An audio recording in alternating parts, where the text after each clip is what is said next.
같이 말씀 봅니다. 오늘에게 주신 말씀은 창세기 31장 19절에서 42절까지 말씀입니다. 창세기 31장 19절에서 42절까지 말씀 좀 긴데요. 우리 같이 교독합니다. 제가 먼저 읽습니다. 그때 라반이 양털을 깎으러 갔으므로 라헬이 그의 아버지 드라빔을 도둑질하고 아람 사람 라반에게 말하지 아니하고 가만히 떠나더라. 그가 그의 모든 소유를 이끌고 강을 건너 길르앗산을 향하여 도망한 지 3일 만에 야곱이 도망한 것을 라반에게 들렸지라. 라반이 그의 형제를 거느리고 7일 길을 쫓아가 길르앗산에서 그에게 이르렀더니 하나님이 아람 사람 라반에게 행동하여 이르되 너는 삼가 야곱에게 선악간을 말하지 말라 하셨더라. 라반이 야곱을 뒤쫓아 이르렀으니 야곱이 그 산에 장막을 친지라. 라반이 그 형제와 더불어 길르앗산에 장막을 치고 라반이 야곱에게 이르되 네가 나를 속이고 내 털을 칼로 잡은 자와 같이 끊어갔으니 어찌하여 이같이 하느니 내가 즐거움으로 노래와 복과 수금으로 너를 보내겠거늘 어찌하여 내가 나를 속이고 가만히 도망하고 내게 알리지 아니하였으며 내가 내 손자들과 딸들에게 임하주지 못하게 하였으니 너희가 참으로 어리석다. 너를 해할 만한 능력이 내 손에 있으나 너희 아버지 하나님이 어젯밤에 내게 말씀하시기를 너는 삼가 야곱에게 선악간을 말하지 말라 하셨느니라. 이제 네가 내 아버지의 집을 사모하여 돌아가야 것은 옳거니와 어찌 내 신을 도둑질하였느냐. 야곱이 라반에게 대답하여 이르되 내가 생각하기를 외삼촌이 외삼촌의 딸들을 내게서 억지로 빼앗으리라 하여 두려워하였음이니이다. 외삼촌의 신을 누구에게서 찾든지 그는 살지 못할 것이요 우리 형제들 앞에서 무엇이든지 외삼촌의 것이 발견되거든 외삼촌으로 가져가소서 하며 야곱은 라헬이 그것을 도둑질한 줄 알지 못하였더라. 라반이 야곱의 장막에 들어가고 레아의 장막에 들어가고 두 여종의 장막에 들어갔으나 찾지 못하고 레아의 장막에서 나와 라헬의 장막으로 들어가매 드라빔을 가져 낙타 앉은 아래 엎고 그 위에 앉은지라. 라반이 그 장막에서 찾다가 찾아내지 못하매 라헬이 그의 아버지에게 이르되 마침 생리가 있어 일어나서 영접할 수 없사오니 내 주는 노하지 마옵소서 하니라. 라반이 그 드라빔을 두루 찾다가 찾아내지 못한지라. 라반에게 질문하시되 라반에게 대답하여 이르되 내 허물이 무엇입니까? 무슨 죄가 있기에 외삼이 내 얼굴을 급히 추격하시나이까? 외삼촌께서 내 물건을 다 뒤져보셨으니 외삼촌의 집안 물건 중에서 무엇을 찾아냈나이까? 여기 내 형제와 외삼촌의 형제 앞에 그것을 두고 우리 둘 사이에 판단하게 하소서. 내가 이 20년을 외삼촌과 함께하였거니와 외삼촌의 암양들이나 암민소들이 낙타하지 아니하였고 또 외삼촌의 양떼의 순양이 내가 먹지 아니하였으며 물려 찢긴 것은 내가 외삼촌에게로 가져가지 아니하였고 낮에 도적을 맞았든지 밤에 도적을 맞았든지 외삼촌이 그것을 내 손에서 찾았으므로 내가 스스로 그것을 보충하였으며 내가 이와 같이 낮에는 더위와 밤에는 추위를 무릅쓰고 눈 붙일 겨를도 없이 되나이다. 내가 외삼촌의 집에 있는 이 20년 동안 외삼촌의 두 딸을 위하여 14년 외삼촌의 양떼를 위하여 6년을 외삼촌에게 봉사하였거니와 외삼촌께서는 내 품삯을 10번이나 바꾸셨으며 우리 아버지 하나님이 아브라함의 하나님 곧 이삭이 경외하는 이가 나와 함께 계시지 아니하였더라면 외삼촌께서 이제 나를 빈손으로 보내주셨으나 하는 하나님이 내 고난과 내 손의 수고를 보시고 어젯밤에 외삼촌을 책망하셨나이다. 아멘. 네, 여러분 야곱이 고향으로 돌아갈 때 외삼촌에게 말하지 않고 몰래 그렇게 도망가는 잘못된 결정을 하게 됐죠. 이러한 잘못된 결정은 야곱이 하나님의 말씀보다 라반을 더 두려워했기 때문에 이런 잘못된 결정을 했어요. 그런데 문제는 여기서 끝나지 않고 이 잘못된 결정에서 또 다른 잘못된 결정들이 그렇게 연쇄적으로 발생하게 되더라는 거죠. 본문 19절을 보면 라헬이 아버지가 없는 틈을 타서 아버지의 드라빔을 도둑질하게 돼요. 여러분, 드라빔이 뭐길래 라반이 이렇게 도망갈 때 그것만 이렇게 딱 들고 도망갔을까요? 드라빔이라는 단어 종종 성경에서 이렇게 나오잖아요. 쉽게 말해서 드라빔은 가문의 한 가정의 신이에요. 가정에서 섬기는 신이죠. 근데 이 드라빔은 가문의 신, 가정의 신 역할만 하는 게 아니라 아주 중요한 역할이 또 있었어요. 중동의 누지에서 발견된 서판을 보면요, 장자권 상속과 양자 제도에 관한 규정이 기록되어져 있는데, 가문의 신, 즉 드라빔을 소유한 사람은 가장 큰 목의 상속을 받을 수 있었어요. 되게 중요한 거죠. 그리고 드라빔을 소유한 경우, 특정한 경우, 그러니까 사위가 그 드라빔을 소유하게 되었을 때 장인이 죽은 다음에 토지의 소유권을 주장할 수도 있었다 그래요. 예, 그러니까 드라빔은 단순히 가문의 신으로 이렇게 섬겼던 그 정도에서 머무르는 게 아니라 이것을 갖고 있는 사람한테는 상속권이 주어지는 거예요. 되게 큰 의미를 담고 있단 말이죠. 중요한 물건이에요. 라헬이 단순히 드라빔이라는 이 가문의 신을 누구보다 열심히 섬겼기 때문에 그거를 가져간 게 아니라 뭐 때문이에요? 아버지 재산에 대한 욕심 때문에. 그것 때문에 드라빔을 훔쳐서 이제 가게 된 거죠. 라헬 안에는 하나님에 대한 어떤 믿음보다도 물질에 대한 욕심이 더 컸더라는 거죠. 여러분, 우리 그리스도인들이 하나님 앞에 잘못된 결정을 하고 하나님 앞에 영광이 되지 않는 그런 선택과 삶을 사는 이유 중에 하나가 뭐냐면 물질에 대한 욕심이 너무 많아요. 우리들 안에. 여러분, 세상 사람들 가운데 물질에 대한 욕심 없는 사람이 있을까요? 나 물질에 초월했어. 이런 사람 찾기 참 드물죠. 거의 만나보기 어렵죠. 그런데 여러분, 우리 그리스도인들은 예수님을 믿고 하나님의 자녀가 됐잖아요. 우리는 영원한 생명과 안식을 바라보면서 이 땅을 살아가는 사람들이잖아요. 하나님을 모르는 사람들은 이 땅이 전부이기 때문에 물질에 대한 욕심을 갖고 애착을 갖고 사는 게 너무 지극히 당연한 거예요. 너무 당연한 일이죠. 가장 중요하니까. 근데 그리스도인들은 그렇지 않더라는 거예요. 이 땅에 이 모든 것이 물론 필요하고 중요한 걸 알지만 우리 그리스도인들은 이보다 더 중요한 게 뭔지를 아는 존재들이잖아요. 우린 분명히 알아요. 물질보다 훨씬 더 중요한 게 있단 말이에요.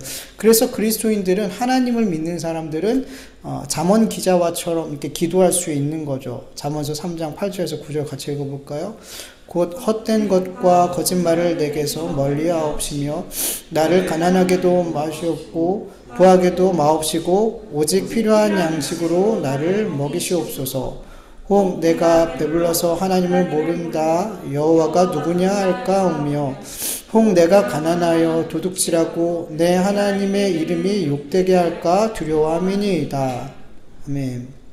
여러분, 우리 물질은 우리 육신을 입고 살아가는 우리에게 너무 필요한 거예요. 그래서 물질의 많고 적음에 따라서 우리의 삶이 이렇게 기울어졌다가 저렇게 기울어졌다가 우리 그리스도인들까지도 이 물질의 많고 적음에 따라서 신앙의 태도까지 달라지거든요. 그런데 여러분, 하나님을 섬기는 사람들의 삶에 있어서 가장 큰 영향을 주는 건 물질의 많고 적음이 아닌 하나님을 경외하는 마음, 하나님을 믿는 믿음인 거예요. 잠언 기자가 근원적으로 두려워하는 거는 물질이 많고 적음에 내가 영향을 받는 것이 아니에요. 물질에 많고 적음에 영향을 받는 나로 말미암아 하나님의 이름이 욕되게 되는 것, 내 삶을 통해서 이 물질에 많고 적음에 내가 영향을 받음으로 하나님께 영광이 되지 못하는 삶을 사는 것, 그게 두려운 거예요. 네. 여러분, 그리스도인들에게 물질은 분명 필요하죠. 필요하니까 그 삶에 자꾸만 영향을 받는 거예요. 그러나 그리스도인들은 하나님을 경외하는 삶, 하나님을 믿는 삶이 가장 중요하기에 이 잠언 기자처럼 그런 기도를 드릴 수 있는 거예요. 물질의 영향을 받을 수밖에 없는 연약한 나를 인정하고 하나님 앞에, 하나님, 저는 그런 존재예요. 물질에 의해서 이렇게 저렇게 치우치고 신앙조차도, 신앙의 태도조차도 이렇게 흔들릴 수밖에 없는 연약한 존재예요. 그러니 하나님 도와주셔서 제가 이 물질에 영향받지 않고 하나님께 영향받는 삶이 되어줄 수 있도록 도와주세요. 기도하는 거예요. 그러면서 물질의 욕심을 내려놓고 하나님께서 기뻐하시고 하나님께 영광이 되는 그 삶을 욕심내는 삶으로 자꾸만 가게 되는 거죠. 예. 그런데 하나님의 사람들이, 특히 그리스도인들이 그 중심에 하나님에 대한 경외함, 하나님의 말씀에 대한 믿음이 우선순위가 되지 않으면 그 마음에 항상 물질에 대한 욕심이 우선순위가 돼요. 반드시 그렇게 돼요. 그리고 물질의 욕심이 우선순위가 될 때 그리스도인들은 그 물질의 욕심을 따라서 결정하고 선택하고 하나님께 영광이 되지 않는 삶을 살아가게 되는 거죠. 그래서 그리스도인들은 육신이 있고 있는 한 이 물질에 대한 욕심과 평생 싸워야 돼요. 평생. 많아도 싸워야 되고요.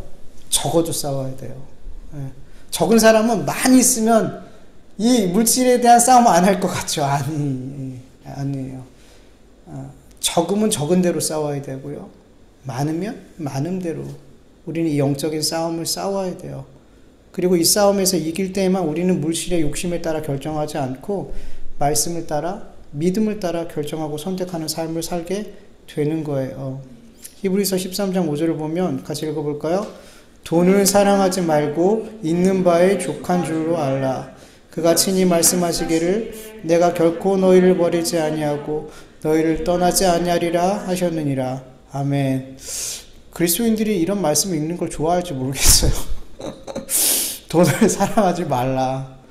너한테 있는 거에 족해라.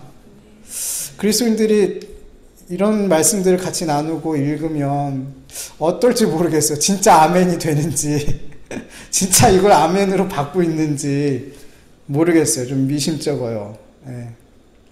여러분, 돈을 사랑하지 마시기를 축원합니다. 하나님께서 우리에게 주신 그것들을 족하게 여기고 감사할 수 있기를 간절히 축원합니다. 여러분, 우리는 고백해야 돼요. 많든지 적든지 하나님께서 우리에게 필요한 만큼 주셨어요. 딱 그만큼 우리에게 필요해서 주신 거예요. 많아도 그만큼이 필요한 거고요. 적어도 그 정도면 충분한 거예요. 예. 잘 고백이 안 되잖아요. 근데 워낙 우리가 세상에 찌들어 있어가지고 이게 잘 안 돼요, 고백이. 근데 그렇게 진짜로 우리 안에서 고백이 되어야 될 줄 믿습니다. 그리고 우리가 정말 하나님께서 주신 것에 만족할 수밖에 없는 이유가 뭐냐면 하나님이 결코 우리를 버리지 않으시고 떠나지 않으시고 우리가 천국 갈 때까지 우리의 삶을 인도하시는 거예요. 그래서 우리가 많든 적든 그거가 별로 그렇게 너무 중요하지만 우리는 어떻게 살아야 돼? 그게 그렇게 중요하지 않은 걸로 여기면서 살아야 되는 거예요. 진짜 그렇게 여겨야 되는 거예요. 왜냐하면 주님이 우리를 버리지 않으시니까. 주님이 우리와 항상 함께 하시니까. 주님이 약속하셨잖아요. 너 있는 걸로 족한 줄 알아. 왜냐하면 내가 너와 함께 하잖아. 네가 가지고 있는 것이 너의 삶을 책임져 주는 게 아니라 내가 너와 함께 하기 때문에 네 삶이 나로 말미암아 되어져 가는 거야. 그 하나님의 말씀 믿으시길 축원합니다. 그러면 정말 돈을 안 사랑하고 나와 함께 하시는 주님을 사랑하게 될 줄 믿습니다. 근데 여러분, 라헬이 이러한 잘못된 결정을, 이런 잘못된 선택을 하게 되는 정말 근본적인 원인은 뭐였을까요?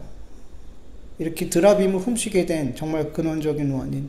여러분, 만약에 하나님을 향한 말씀을 굳게 믿고 라반에 대한 두려움을 이기고 이렇게 야곱이 야반도주를 하지 않았더라면 라헬이 이런 잘못된 결정을 할 일도 없었겠죠.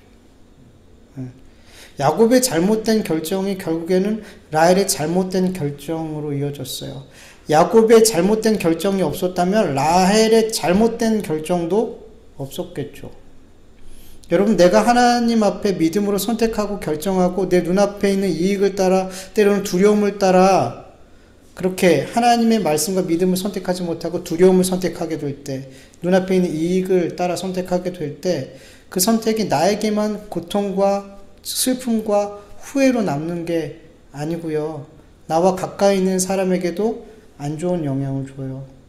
반대로 내 눈앞에 있는 이익이나 두려움을 따라 결정하지 않고 하나님을 믿는 믿음을 따라 말씀을 따라 내가 어떤 것을 결정하고 선택하게 됐을 때 놀랍게도 내 주변에 가까이 있는 사람들에게 이 결정들이 좋은 영향을 준다는 것을 여러분 믿으시길 축원합니다.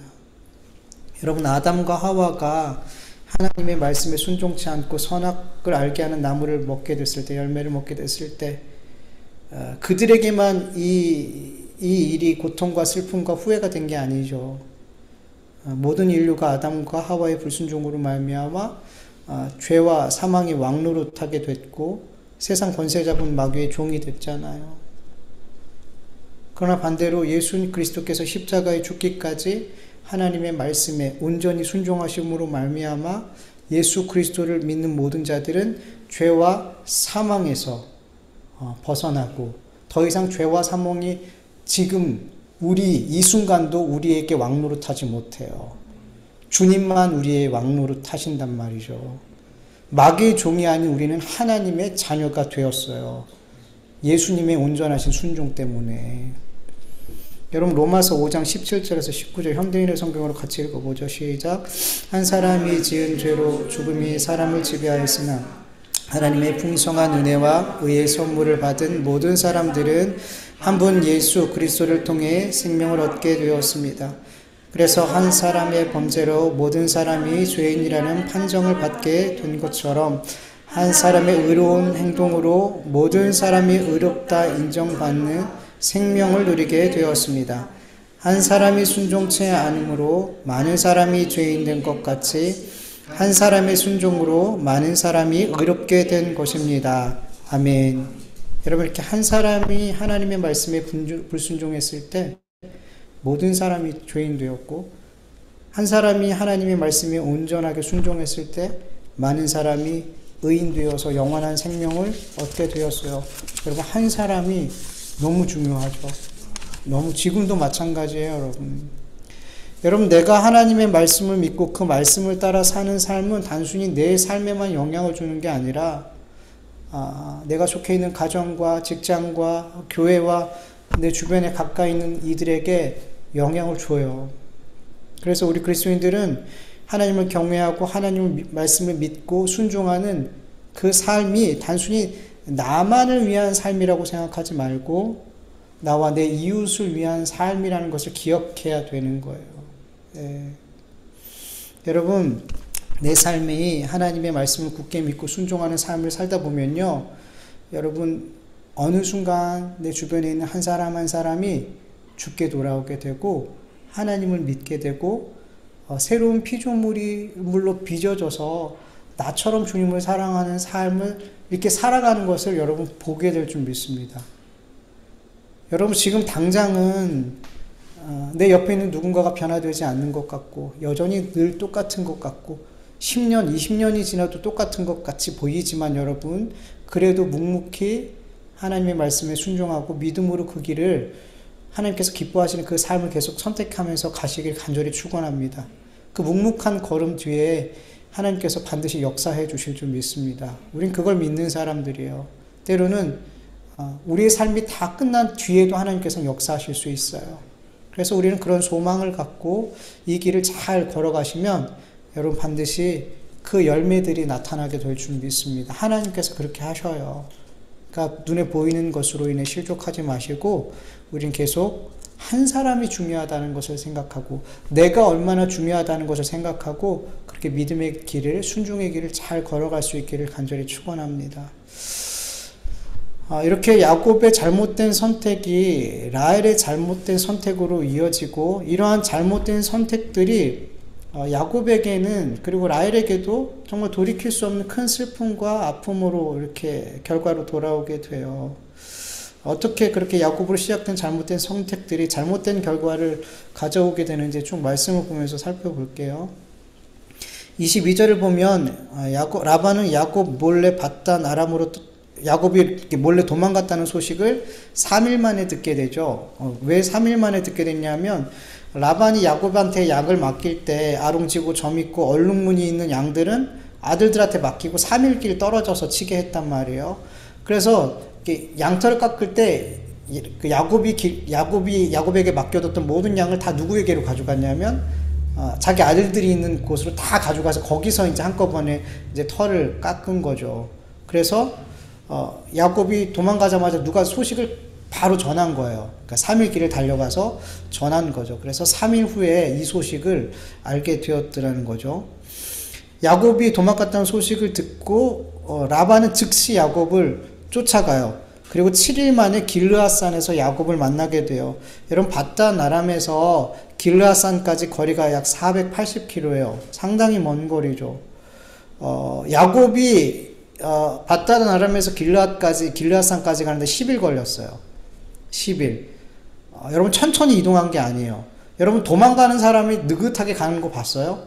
아니에요. 엄청 빨리 간 거예요. 그것도 그 많은 그 동물, 그 가축들을 데리고 10일 동안 480km 갔다면 군대 갔다 온 사람이 알 거예요. 이거 되게 빨리 간 거예요. 되게 빨리 간 거예요. 네, 도망가듯 갔으니까. 근데 라반은 며칠 만에 도착했어요. 7일. 근데 여기서 끝나는 게 아니라 여러분 3일 길을 더 뒤에 있었어요. 그러니까 3일 길을 더 뒤에 있었어요. 그러니까 야곱이었으면 13일 만에 도착해야 될 거리를 7일 만에 도착한 거죠. 그러니까 절반, 거의 절반. 그러니까 얼마나 맹렬하게 야곱을 아마 잠도 안 잤던 것 같아. 막 그렇게 맹렬하게 야곱을 쫓아왔는지 몰라요. 왜 이렇게 막 맹렬하게 야곱을 쫓아왔을까요? 첫 번째 이유는 우리가 30절 말씀처럼 자신의 신 드라빈을 야곱이 도둑질했다라고 생각했어요. 앞에서 말씀 나눴던 것처럼 드라빔은 단순히 가문의 신이 아닌 상속권이라는 문제가 얽혀있기 때문에 드라빔을 야곱이 가져갔다면 이건 굉장히 큰 문제가 될 수 있거든요. 그래서 라반은 어떻게든 이 드라빔을 찾아야만 됐어요. 그리고 또 한 가지 이유는 라반 마음 깊은 곳에 어떤 마음이 있었냐면 야곱의 소유가 누구의 소유라고 생각했을까요? 내 거라고 생각했어요. 내 거라고. 창세기 31장 43절에 보면 이 라반의 마음속에 있는 이것들이 드러나죠. 라반이 야곱에게 대답하여 이르되 딸은 내 딸이요 자식들은 내 자식이요 양떼는 내 양이요 내가 보는 것은 다 야곱이 네가 보는 것은 다 내 거다. 이렇게 이야기해요. 다 내 거야. 그러니까 이게 마음이 들켜버렸어. 그 마음에 이렇게 몰래 숨겨뒀던 마음이 이렇게 야곱이 막 이렇게 책망을 하니까 확 터져버렸어. 진실이 나온 거죠. 다 내 거야, 사실은 이거. 그렇게 생각하고 있었더라는 거예요. 그러니까 야곱이 도망가니까 마치 내 모든 것을 다 도둑맞은 것 같은 느낌이 드는 거죠. 그래서 그것을 다시 도둑맞은 걸 찾으려는 사람처럼 야곱을 쫓아간 거야. 그러니까 얼마나 다급했겠어요. 내 거를 도둑맞았는데 그걸 찾으려니까 얼마나 급하게 쫓아갔냐는 거죠. 라반이 이러한 마음으로 야곱을 7일 동안 뒤쫓아갔을 때 야곱을 향한 이 라반의 감정이 어땠을까? 어떤 감정이었을까요? 분노죠. 분노. 하나만 선택하자 그러면 분노였어요. 이런 감정으로 라반이 야곱을 탁 만나게 되면 어떻게 됐을까요? 야곱이 위험할 수 있죠. 위험할 수 있어요. 그런데 오늘 보면 24절 보면 밤에 하나님이 아람 사람 라반에게 현몽하여 이르되 너는 삼가 야곱에게 선악간에 말하지 마라. 이렇게 하나님이 직접 나타나셨어요. 그리고 라반의 생각과 감정과 더 나아가서 그가 할 행동까지 간섭하시더라는 거죠. 본문 29절을 보면 라반이 야곱에게 이렇게 얘기해요. 너를 해야 할 만한 능력이 내 손에 있으나 너희 아버지 하나님이 어젯밤에 내게 말씀하시기를 너는 삼가 야곱에게 선악간에 말하지 말라 하셨느니라. 여러분 이 말씀 이 라반의 말을 통해서 우리가 뭘 이렇게 짐작할 수 있냐면 하나님께서 만약에 꿈에 나타나서 라반에게 간섭하시지 않았다면 라반은 야곱을 해할 수도 있는 사람이에요. 예. 우리가 봤듯이 라반은 그럴 수 있는 사람이 없는 사람이에요. 충분히 그럴고도 남는 사람이에요. 예. 근데 누가?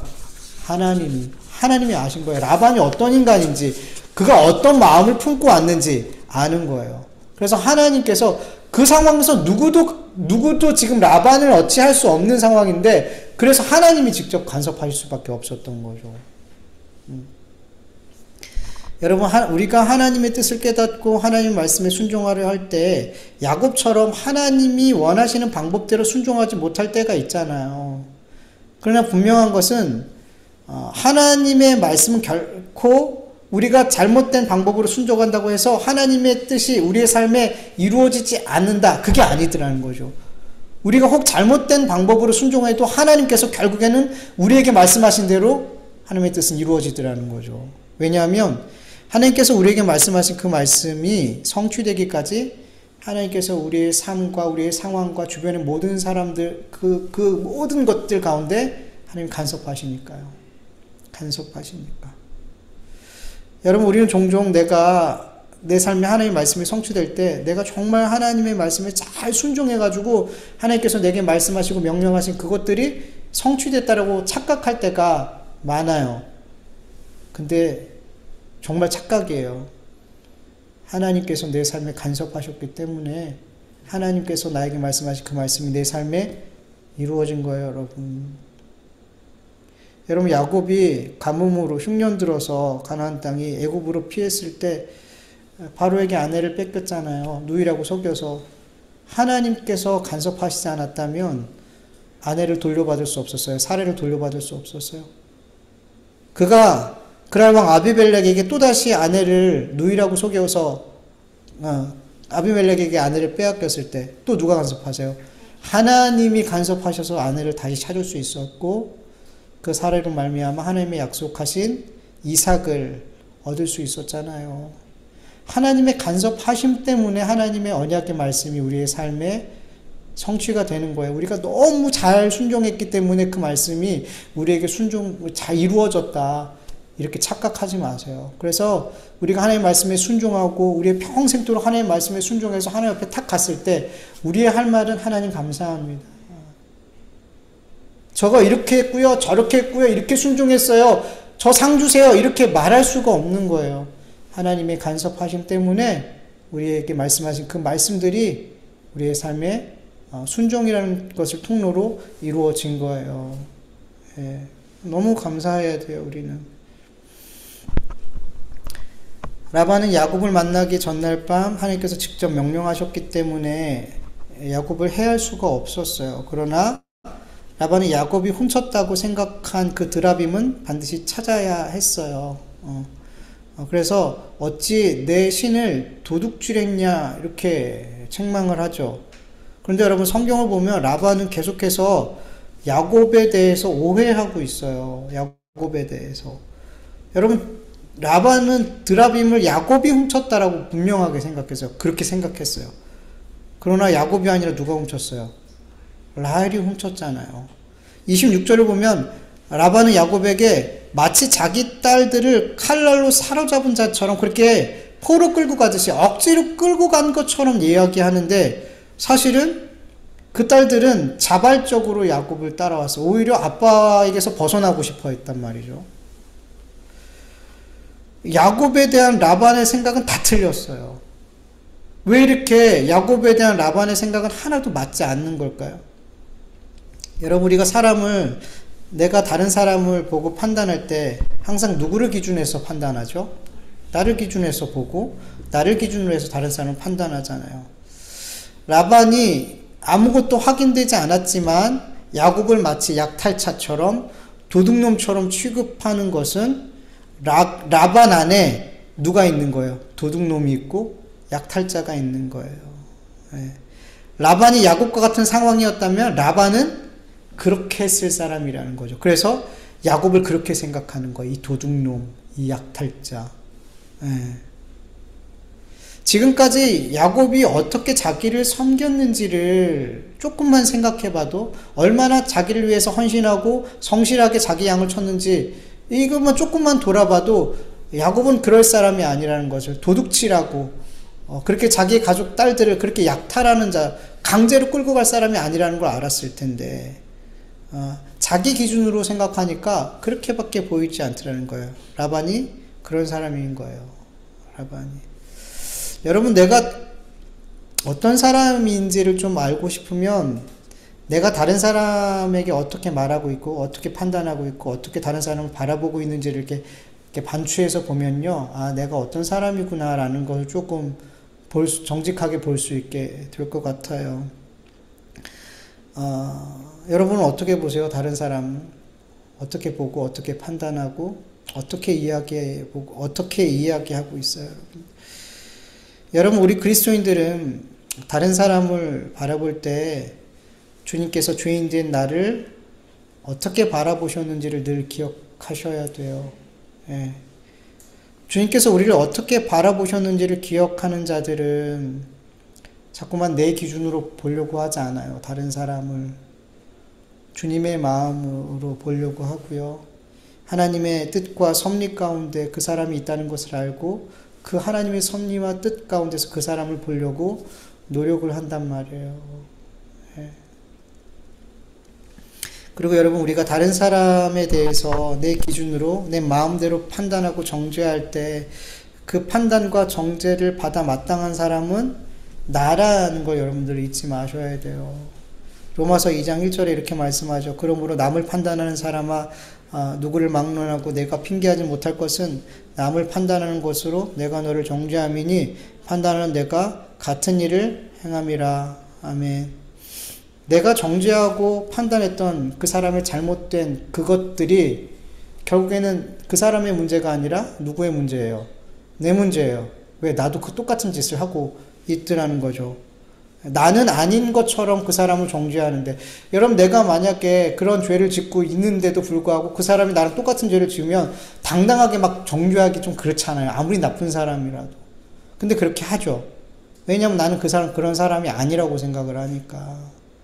그래서 예수님 앞에 가늠한 여자가 찾아왔을 때 다들 마음으로 돌을 들고 있었단 말이죠. 나는 그 사람이 아니니까. 나는 그런 죄를 짓지 않았으니까. 그런데 주님 앞에 그들은 다 돌을 내려놓고 갔어요. 아, 나도 똑같구나. 우린 똑같아요. 여러분, 우리가 누군가를 정죄하고 막 욕하잖아요. 똑같아요, 여러분. 50보 100보예요. 하나님 앞에 섰을 땐 50보 100보도 아니에요. 그냥 똑같은 거예요. 우리가 누군가를 정죄하면 정죄할수록 그건 뭐냐면 내가 죄인이라는 것을 핑계할 수 없게끔 만드는 일이라는 거예요. 누군가를 정죄할 때마다 내가 도망갈 데가 없는 거예요. 내가 죄인이라는 것이 너무나 분명해져서. 내가 저 사람을 정죄할 때 그건 곧 나의 죄를 드러내는 일이기 때문이죠.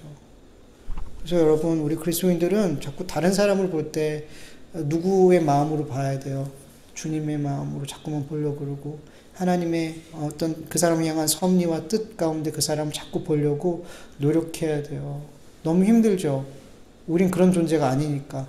너무 습이 돼 있잖아요. 다른 사람을 그렇게 정죄하고 판단하고 내 기준으로 모든 걸 이렇게 보려고 하는, 그게 너무 오랫동안 우리 안에 찌들어 있어서 잘 안 돼요. 그래서 이 문제도 정말 우리가 기도해야 되고, 하나님, 우리가 다른 사람을 볼 때 내 기준으로 보지 않게 해주세요. 주님이 나를 보신 그 눈으로 제가 볼 수 있게 해주세요. 주님의 마음으로 볼 수 있게 해주세요. 그런 자들은 자꾸만 누군가를 볼 때 불쌍히 여기는 마음으로 보고 헤아려지게 되고, 그 사람의 행동과 말들이 이해가 안 돼도 헤아려주고 싶은 거야. 자꾸 그런 마음이 들어요. 주님의 마음으로 보려고 그러면. 그러면 그 사람이 정죄가 되지 않죠. 불쌍히 여겨지는데, 헤아려지는데 어떻게 그 사람이 정죄가 돼요? 야곱은 라반의 일방적인 오해에 대해서 이렇게 대답하죠. 32절 보면, 외삼촌의 신을 누구에게서 찾든지 그는 살지 못할 것이요, 우리 형제들 앞에서 무엇이든지 외삼촌의 것이 발견되거든 외삼촌에게로 가져가소서 하니, 야곱은 라헬이 그것을 도둑질한 줄 알지 못하였더라. 만약에 야곱이 라헬이 드라빔을 훔쳤다는 것을 알았다면 절대 이렇게 얘기 못했을 거예요. 예. 이 말을 듣고 라반은 장막마다 이제 들어가서 뒤지죠. 마지막으로 라헬의 장막을 뒤지는데, 왜 라헬의 장막을 제일 늦게 뒤졌을까요? 제일 의심이 되는 사람을 먼저 뒤졌겠죠. 누구였을까요? 그래서 야곱부터 뒤져요. 야곱 뒤지고, 첩을 뒤지고, 레아를 뒤지고, 마지막에 라헬을 뒤졌어요. 왜? 제일 믿었으니까. 제일 믿는 사람한테 뒤통수 맞은 거예요. 제일 늦게 이제 너는 설마 아니겠지 하고 이제 들어가서 찾는 거죠. 근데 이제 라헬이 속이죠. 제가 생리 중이라서 제가 일어나지 못해요. 그리고 그 약대 그 안장 아래다가 드라빔은 큰 게 아니에요. 드라빔은 작아요. 그걸 숨겨놓고 그렇게 무사히 지나가게 됐어요. 네. 야곱은 자기의 무죄함을 강력하게 주장하기 위해서 드라미움을 훔친 자는 죽음이라는 대가를 치르게 될 거라고 이야기했어요. 그런데 물질의 욕심으로 인해서 드라미움을 훔쳤던 라헬은 결국 야곱이 아버지 이삭의 집에 도착하기 얼마 전에 베들레헴 길에서 베냐민을 낳다가 낳고 나서 죽었어요. 상고로 인해서. 이제 눈앞에 이제 조금만 가면 이제 이삭 아버지 집으로 들어가는데 거기까지 못 갔어요. 못 가고 죽었어요. 여러분 성경을 보면 참 다양한 모습의 죽음이 나와요. 그런데 여러분 아이를 낳다 죽는 경우 정말 드물어요. 여러분 성경에서 생각나는 거 있어요? 아이를 낳다가 죽는 지금 오늘 본문 말씀과 아이를 낳다 죽는 경우를 여러분 떠오르는 게 있나요? 저는 말씀 준비하면서 딱 하나만 더 생각이 나더라고요.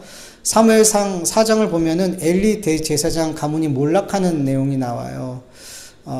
엘리 대제사장의 두 아들들이 전쟁에서 죽었어요. 왜냐하면 이 아들들이 하나님을 너무 무시했어요. 하나님의 제사를 경멸하고 무시했어요. 그래서 하나님께서 그들을 심판하신다 그랬거든요.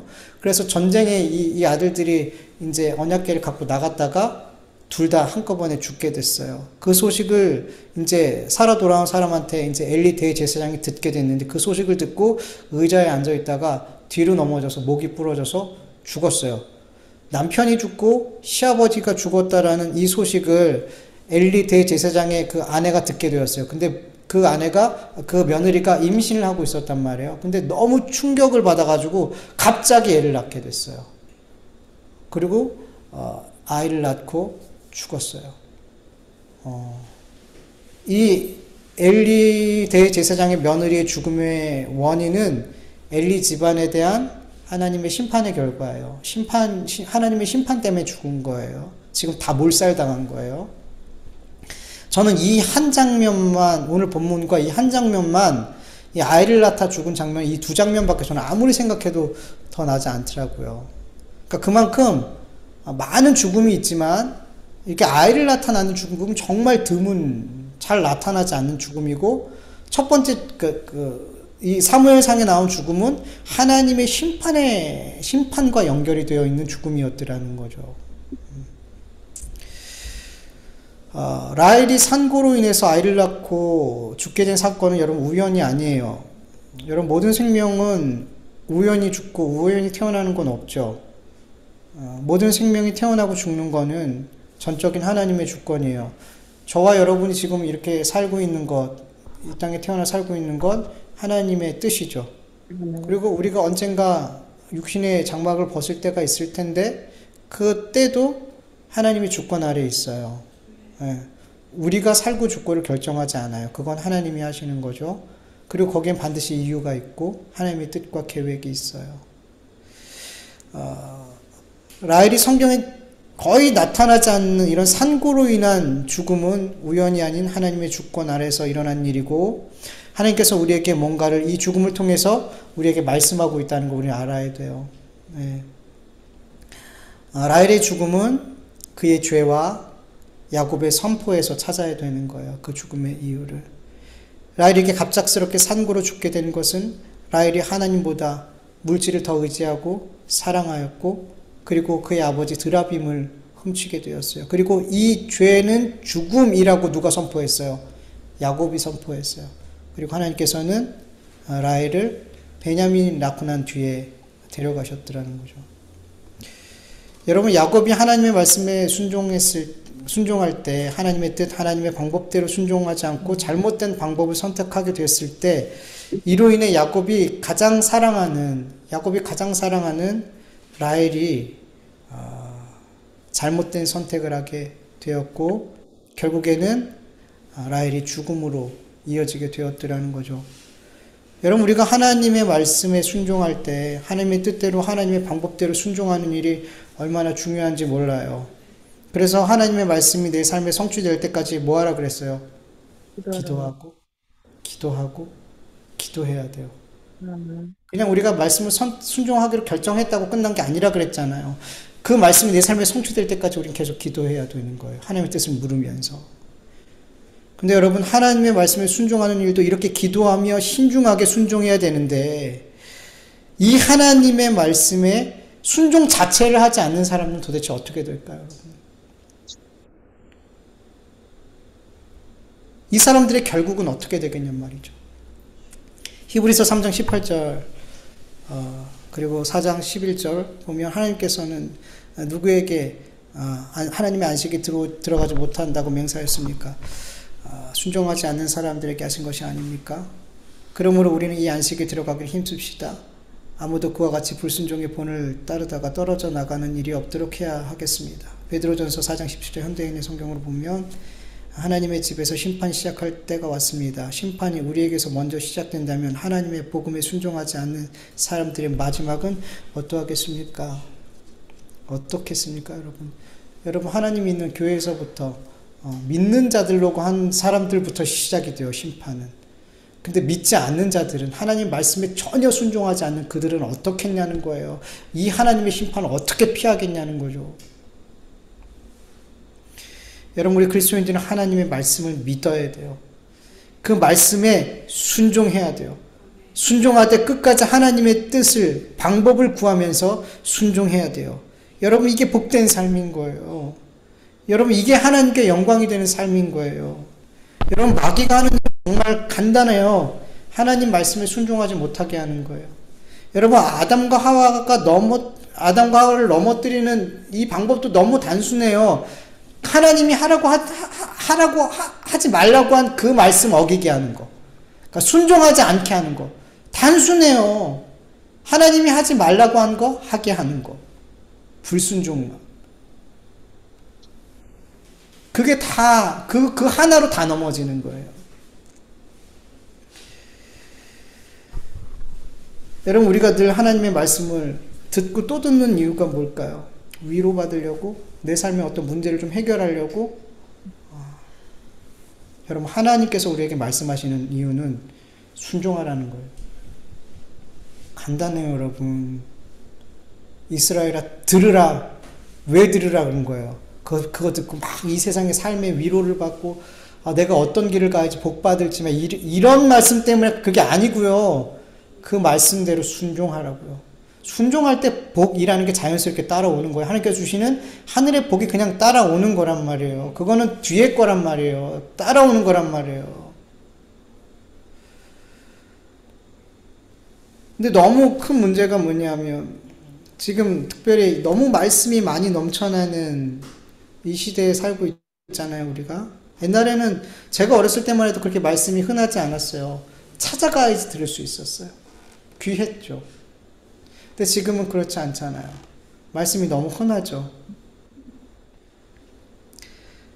너무 흔하다 보니까 하나님의 말씀이 너무 가벼워요. 너무 가벼운 말씀이 되니까 이 말씀이 내 삶에서 순종되어져야 된다라는, 어쩌면 많이 무겁게 받아야 될 말씀임에도 불구하고 너무 가볍게 받다 보니까 듣고 끝나요. 그게 내 말씀에서, 내 삶 속에서 성취되어져야 할 말씀, 그래서 하나님께 영광이 되어져야 할 그 순간과 그 삶이 되어져야 된다라는 이런 인식이 없어요.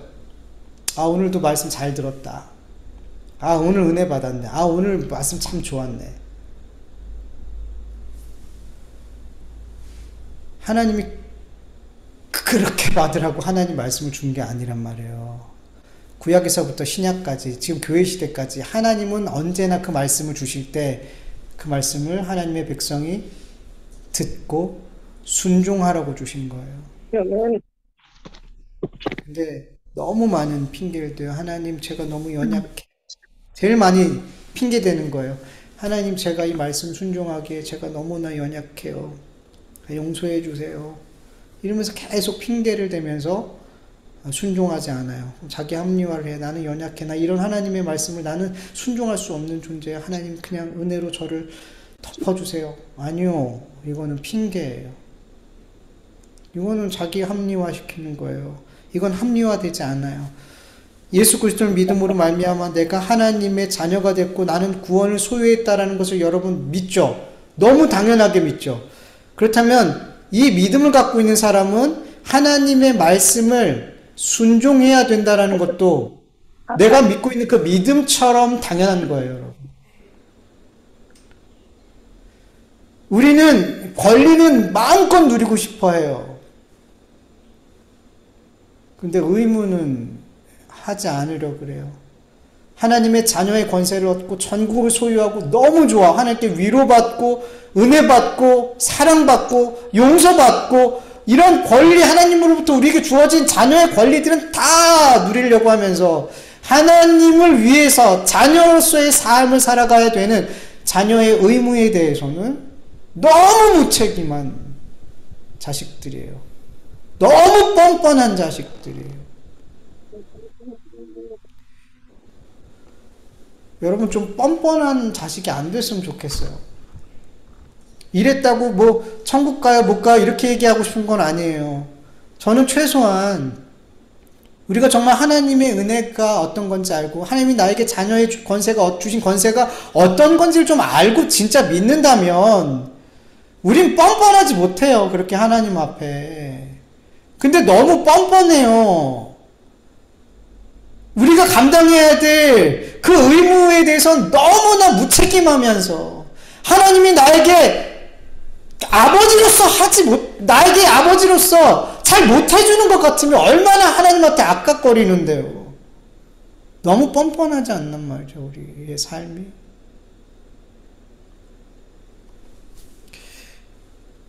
여러분 정말 하나님께 그 말씀에 순종하는 우리가 됐으면 좋겠어요.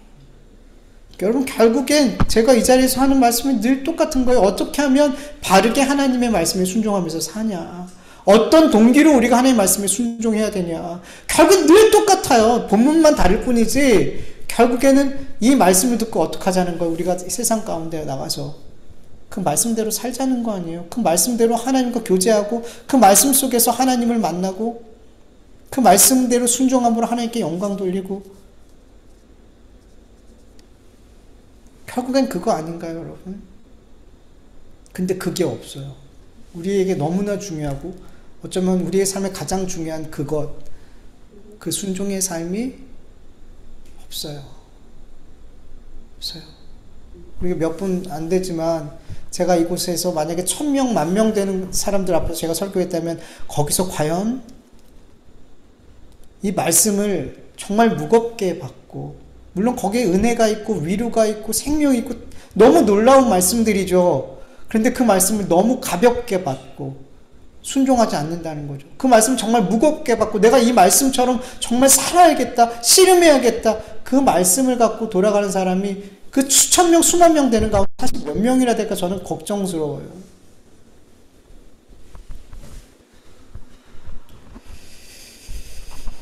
여러분 하나님의 말씀이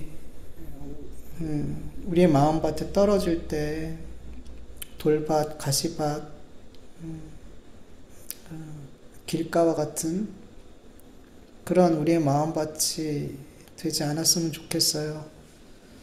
옥토와 같은 그런 마음으로 기경돼서 하나님의 말씀이 떨어질 때마다 그 말씀들이 내 삶에 하나님의 뜻대로 순종하는 그 순종의 열매로 30배, 60배, 100배의 결실로 맺어질 수 있는 저와 여러분의 삶이 되기를 간절히 축원합니다. 아멘. 말씀을 기억하면서 잠시 기도드리죠.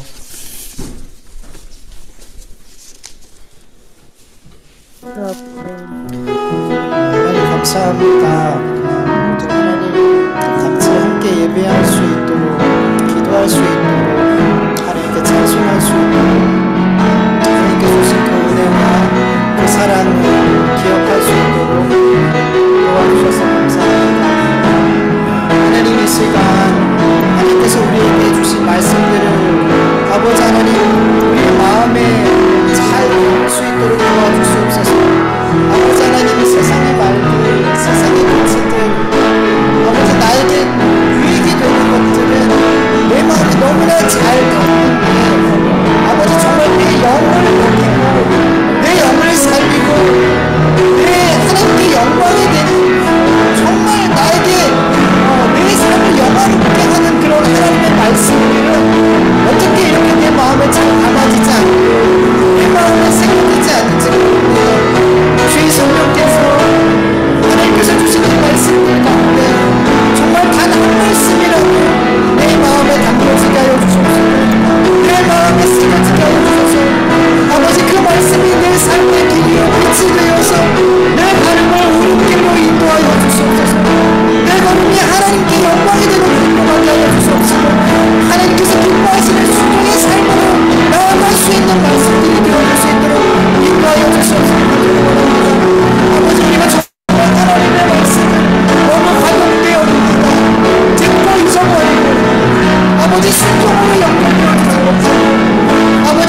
그런 잠시 소망이 없어지는 그런 말씀으로 끝날 때가 너무나 많습니다. 주님 도와주시옵소서.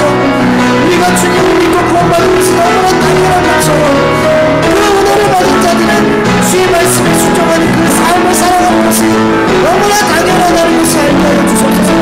우리 그리스도인들이 아버지 하나님 권리만 내세우고 권리만 누리려는 것이 아니라 아버지 우리 그리스도인들의 하나님의 자녀의 삶, 그리스도인은 그 예수 그리스도의 제자의 삶을 아버지 하나님 그 십자가를 지고 나를 부인하는 그 삶을 그 의무를 책임을 기꺼이 감당하는 삶이 되어줄 수 있는 은혜를 베풀어 주시옵소서. 감사하고 예수님의 이름으로 기도합니다.